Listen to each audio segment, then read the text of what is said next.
I've heard it said that to become fluent in a new language, you must immerse yourself in it until you actually start to think about life through it.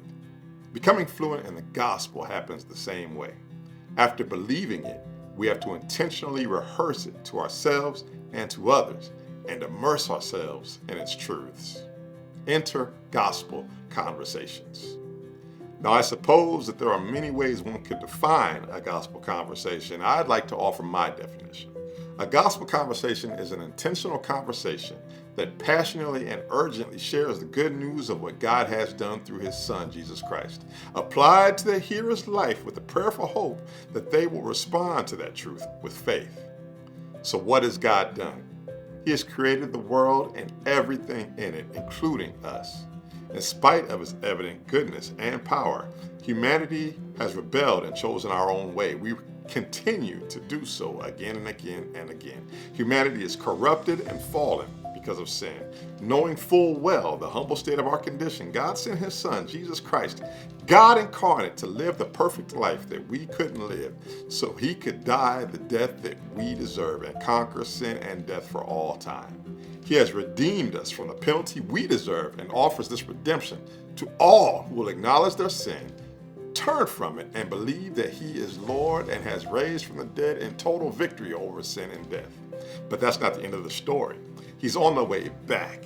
He is currently in the process of recreating all things, making all things new, and he's on the way back to finish the job. If there's anything good in this world, it's because God put it here, and one day he will finish remaking it all good. It is said that the gospel isn't good advice, it's good news. It's not some tips on how to live better. The good news that God created everything good, but we rejected him, and he found a way to redeem us so he can recreate us. This impacts every corner of our lives.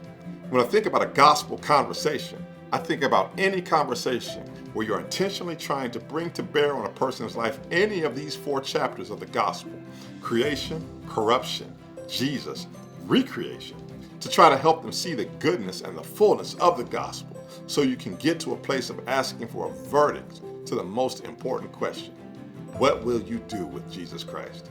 This could be a conversation with a friend about a struggle in their marriage, or a grocery store clerk who shares that they're facing a terminal diagnosis. No matter the problem, Jesus and the gospel is always the solution. It may not happen all at one time, but the important thing is that we are training ourselves to have these conversations. This year, I want us to intentionally track and celebrate these wins. You'll see a tally board on campus soon where we will watch this number grow throughout the year. We're also going to track salvations and the number of people we baptize. And you can report these conversations at northharborchurch.com/conversations and by dropping them in the drop box near the tally board. Now, I don't know how fast these numbers are going to rise, but I pray that they do rise. I pray that we're having conversations so that we can see people repent and believe this gospel. Our job is to share the gospel. It's God's job to save souls and grow his church. Let's get laser focused on doing our part in 2026.